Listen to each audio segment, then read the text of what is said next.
Many of the projects, or in fact, pretty much all of the projects implemented in the mining industry throughout Africa are managed by EPCM contractors. From our perspective, we don't see ourselves as suppliers to the EPCM contractors and rather as partners.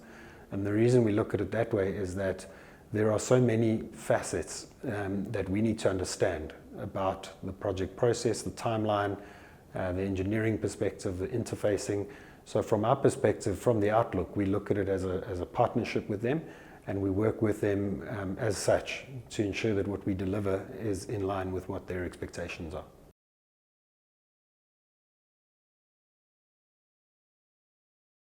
So it's very much from the beginning, from when we are tendering on anything, we very much spend a lot of time understanding the technical specifications of the requirements, of the products we're supplying or the solutions that we're supplying.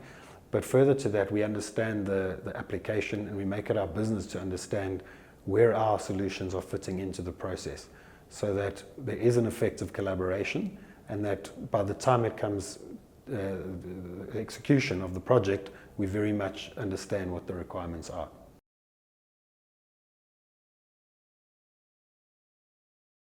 I think very much about drawing upon your experience, but as you say, every country and every project has its own dynamics and has its own challenges. So from our perspective is very much about not trying to push upon what we think the solution is, but more about understanding what our clients' requirements are, what are the environmental conditions, what are the logistical challenges, and then tailoring our supply to that rather than us feeling like we know everything from our experience. So we draw on our experience in terms of how we design our products and our solutions for different applications, but it's very much centered around our customers, and in this case the EPCM contractors, and what their requirements are.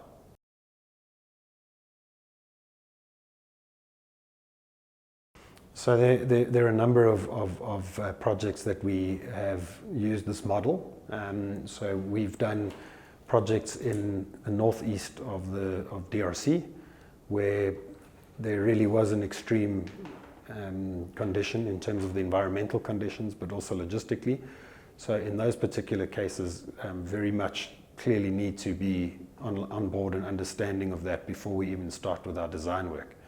And then we have many examples of that throughout Africa. So from West Africa to East Africa to Central Africa, all of them posing their different challenges. We've also done work with a company in Kyrgyzstan, where we supplied a very specialized transformer and very outside of our normal operating zone. So in Africa, we very much look at our design from a heat perspective, and our challenges here are high ambient temperatures, where in that case it was a very low ambient temperature, minus 40 degrees, very high altitude.